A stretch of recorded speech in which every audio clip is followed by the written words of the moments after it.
Unimar Radio y Televisión presenta el siguiente programa.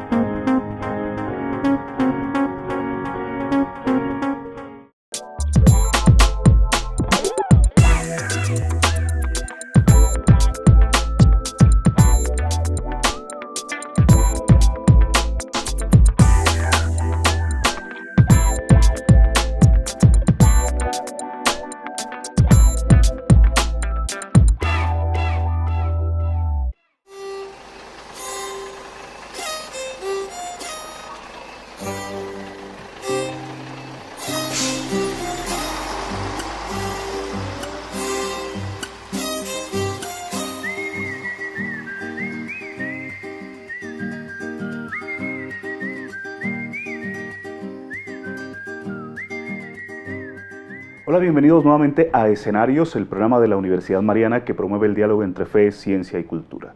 Hoy nos encontramos con Rafael María Clemente, quien ha sido uno de los impulsadores de la música andina, del laboratorio de los huevos cuadrados, como se llama, dentro de lo que él ha estado impulsando. Bueno, Rafael, pues bienvenido a nuestro espacio.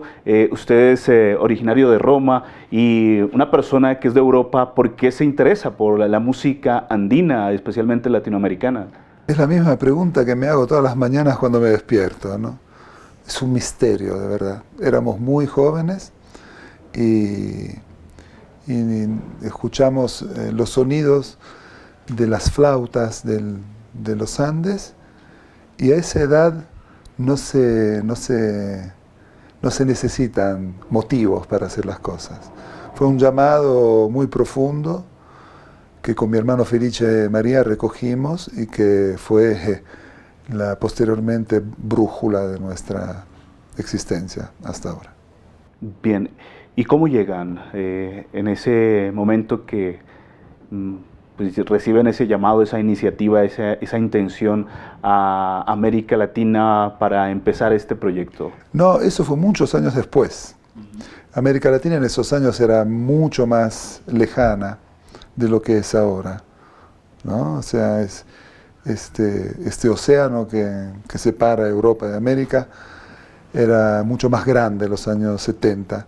Y nosotros demasiado jóvenes y menores de edad como para emprender un viaje. Entonces, nosotros la música andina la conocimos en su versión edulcorada, en su versión for export, de los grupos argentinos y chilenos que habían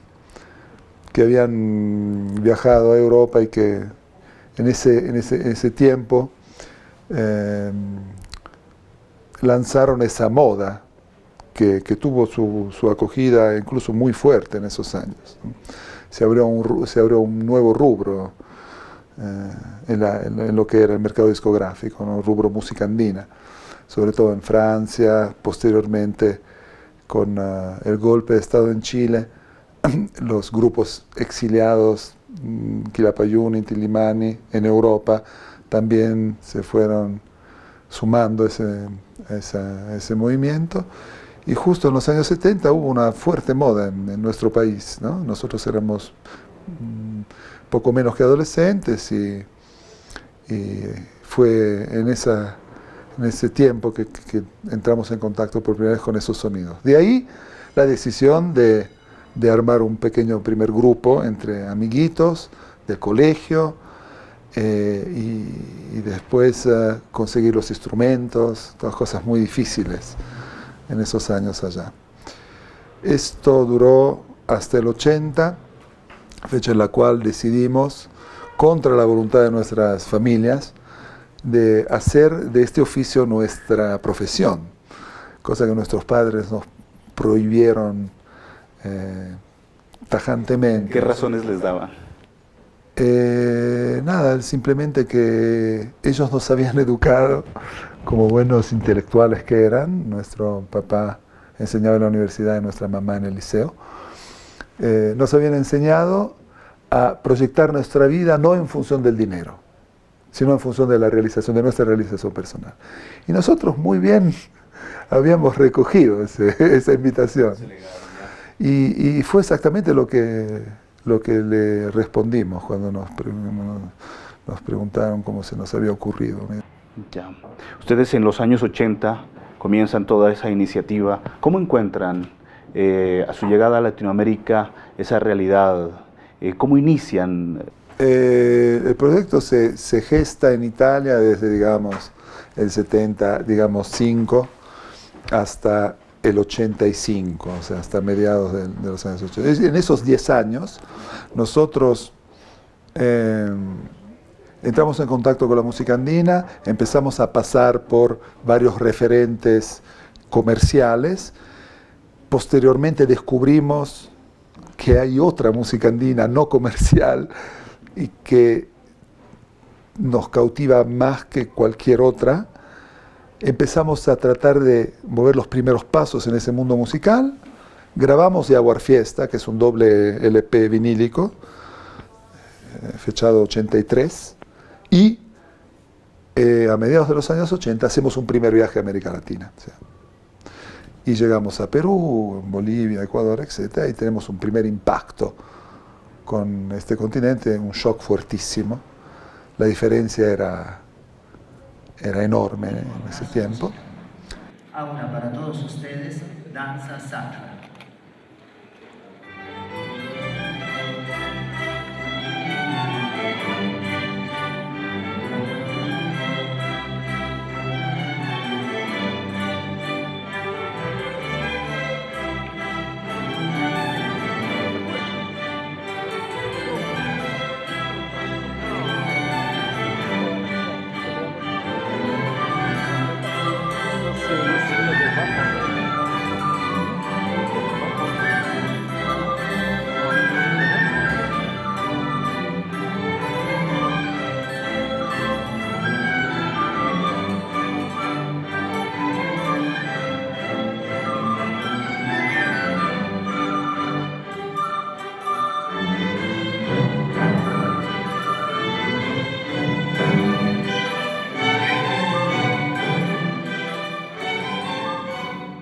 Llegan con la agrupación a estos países latinoamericanos, ¿cierto?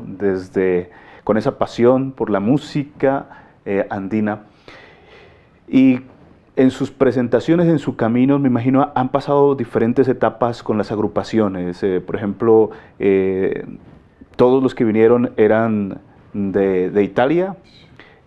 ¿Siguieron los italianos conformando o recibieron integrantes de países latinos? ¿Cómo fue ha sido esa transformación? ¿Qué grupos han tenido ustedes en la representación para producir este tipo de música? Quiero dejar en claro que el primer viaje que hicimos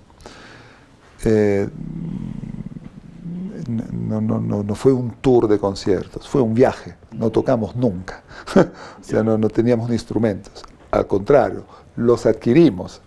¿No? O sea, nosotros hicimos un largo recorrido de casi un año seguido, en el cual nosotros recogimos una cantidad de material enorme. Vieron como un trabajo de reconocimiento, sí, teníamos así. Que conocer lugares, expresiones, personas, teníamos que conseguir los instrumentos, teníamos que conseguir los documentos audio, o sea, todo el material de estudio. Con 6 quintales de material, entre instrumentos, etcétera, etcétera, volvimos a Italia después de casi un año. Y ahí fue cuando nos encerramos en un castillo abandonado en el centro de Italia, Castellino delle Formiche. Alquilamos una casita ahí y fuimos con un grupo de 8 personas que éramos, bueno, italianos, como 5, y después había un par de argentinos, amigos, una suiza, y nos encerramos ahí a estudiar ese material. Con mi hermano regresamos a Roma, con mi hermano y nuestras compañeras regresamos a Roma, y ahí decidimos no volver a tener un grupo nunca jamás. O sea, cerramos la etapa grupo, ¿no?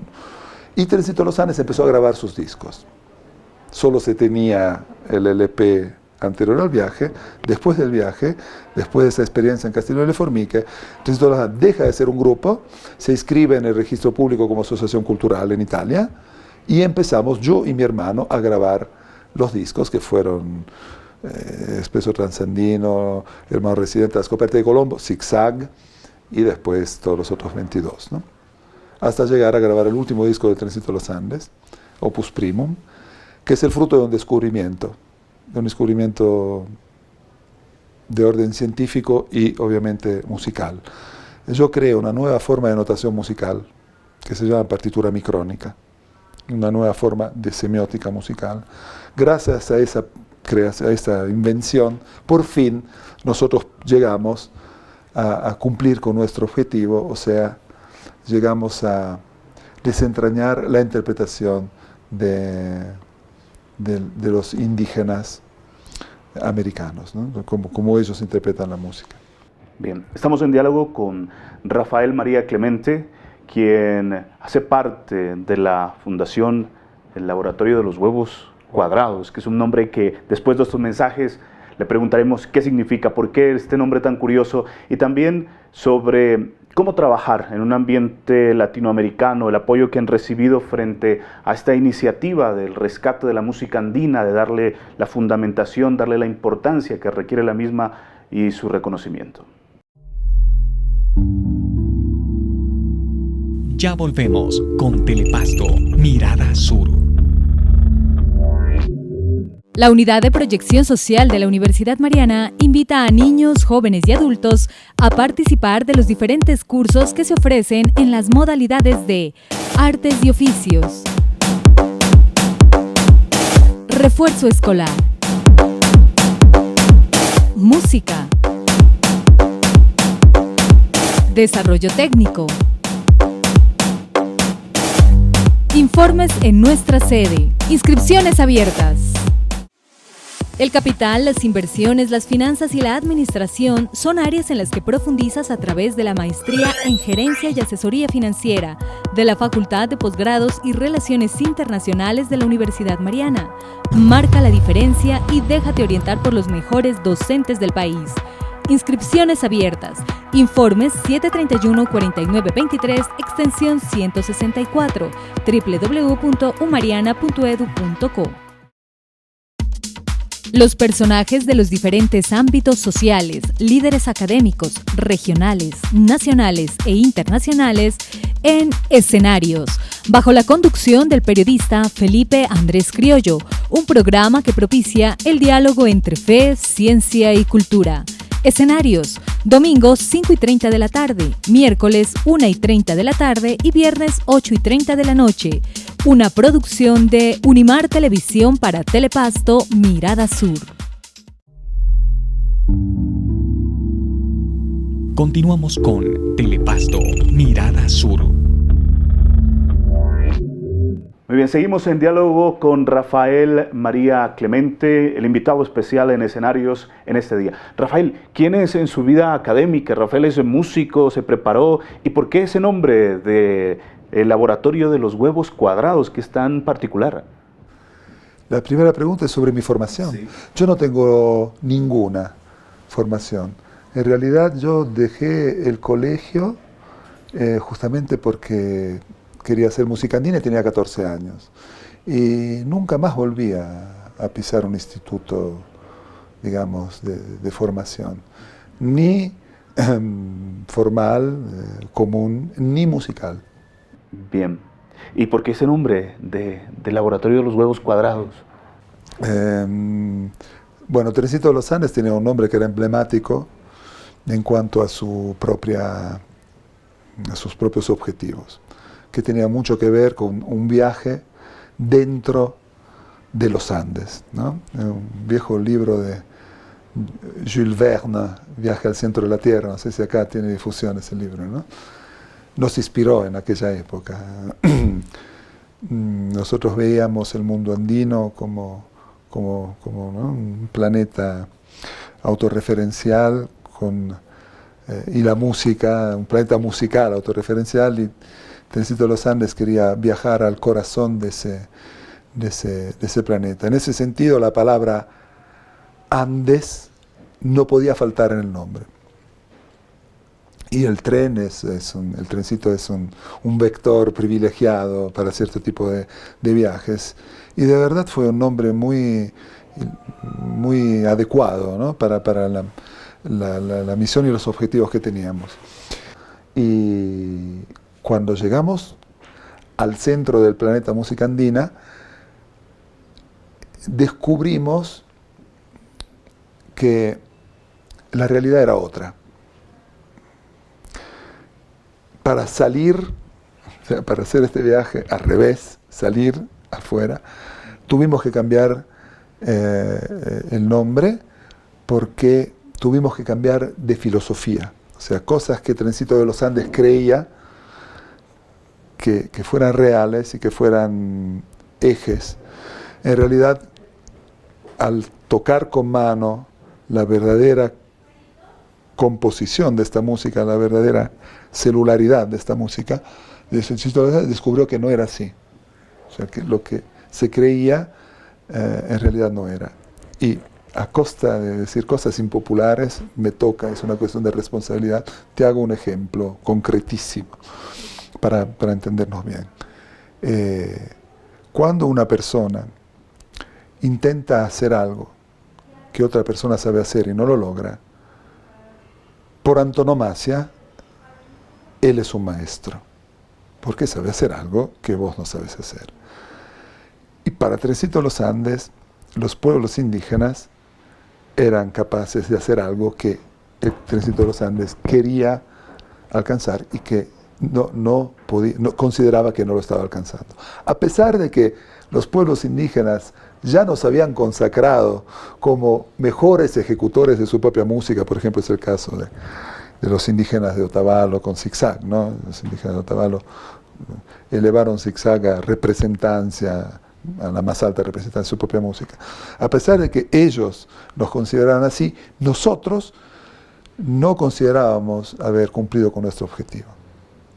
Pasaron 10 años más desde la salida de Zigzag hasta que nosotros por fin descubrimos que los indígenas no eran maestros, sino más bien portadores de un patrimonio, del cual eran actores y protagonistas, pero sin ese equipaje de conciencia teórica, ¿no? Necesario para poder enseñar, o sea, ¿no?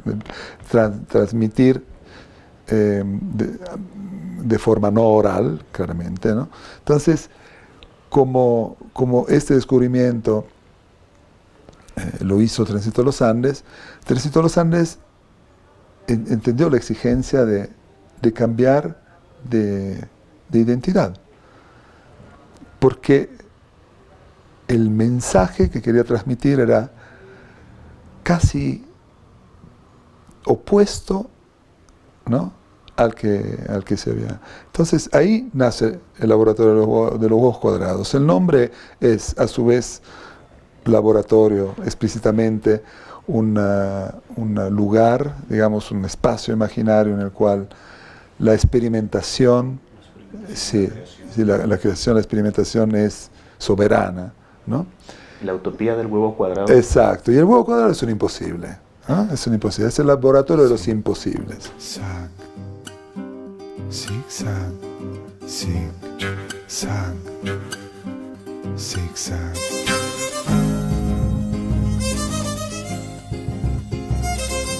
Después de que Trencito de los Andes cumplió su ciclo y se transformó en el laboratorio de los huevos cuadrados, a ese momento era necesario buscar canales de difusión del gran legado que en esos 30 años ellos lograron. Gracias a esta transformación se ve la posibilidad de organizar de alguna manera una gira, una puesta en escena de las obras que ellos tuvieron. Lo que soñamos alcanzar es definitivamente lo que dijo Rafael, es llegar a quitar esta música andina del contexto meramente tradicional y llevarla a otro estadio, donde no solamente se tenga que hablar en cuestiones de que yo soy indígena y yo soy el único autorizado a hacer esta música, sino que no, invitar a todos los interesados en este patrimonio y interrelacionarnos, intercambiar ideas y fortalecernos y crecer juntos hacia una posible música universal con bases de la música tradicional de los Andes. Sig, sang, sig, sang, sig, sang. Rafael, cuando nos habla de toda esa trayectoria, todas esas búsquedas, toda esa iniciativa de experimentación, de creación, del rescate de la música andina, de su valoración, en todo ese trabajo que ha desarrollado, ¿quién los ha apoyado? ¿De dónde han salido los recursos? Los gobiernos locales, nacionales, donde usted ha pisado tierra, han tenido una respuesta positiva frente a estas iniciativas, ¿o cómo ha sido esta lucha? No ha habido más apoyo que el de personas particulares, amigos, privados, gente que de alguna manera se sentía vinculada con nuestro trabajo y a honor del vero, como dicen en Italia, ¿no? Apoyo del gobierno italiano nunca hemos tenido, simplemente porque el gobierno italiano no considera la música andina un área de interés, y encima con todas las crisis que está conociendo Europa, los recortes a la cultura han sido totales, diría yo. Pero a nosotros no nos cambió mucho porque no nos ayudaban antes y no nos ayudan ahora.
Rafael, ¿usted qué le recomendaría en ese conocimiento que tiene de la cultura, de esta expresión artística original que es la música andina, a las personas que tienen la responsabilidad de apoyarla, es decir, entidades territoriales que tienen digamos, la responsabilidad directa de apoyar a la cultura? ¿Cuál sería la mejor forma? ¿Cuál sería? A veces hay personas que se nombran en estos cargos pero que desconocen mucho este tipo de iniciativas. ¿Cuál sería su recomendación para este tipo de apoyos? ¿Cómo se debería hacer? ¿Cuál sería la mejor forma para impulsar un desarrollo musical andino? Habría que crear una escuela sobre bases serias, ¿no? O sea, no escuelas, digamos, de música popular, sino una escuela que parta, que se fundamente en la música andina indígena, ¿no? Que es la música originaria del continente, es de todos, es el patrimonio común de todos. Y desde ahí crear un sistema de clases por niveles hasta llegar a una academia seria, ¿no? Que produzca excelencia en este ámbito. Y claro, el próximo paso es desde la academia al mundo, a las academias del mundo. Rafael, pues ha sido un placer dialogar con usted. Muchas gracias por su atención y también agradecerle y felicitarle por todo ese trabajo, por esa pasión que se le nota en su expresión por la música andina. Muy amable. Gracias, un gusto recíproco. Y a ustedes, amigos televidentes, también muchas gracias por estar con nosotros, escuchando esta entrevista con Rafael María Clemente, quien nos ha hecho apasionar más por la música andina, porque es un valor increíble que tenemos en los países latinoamericanos y que a veces lo desvalorizamos y no reconocemos. Los invitamos a nuestro siguiente programa para seguir dialogando entre estas tres grandes esferas: fe, ciencia y cultura. Muchas gracias.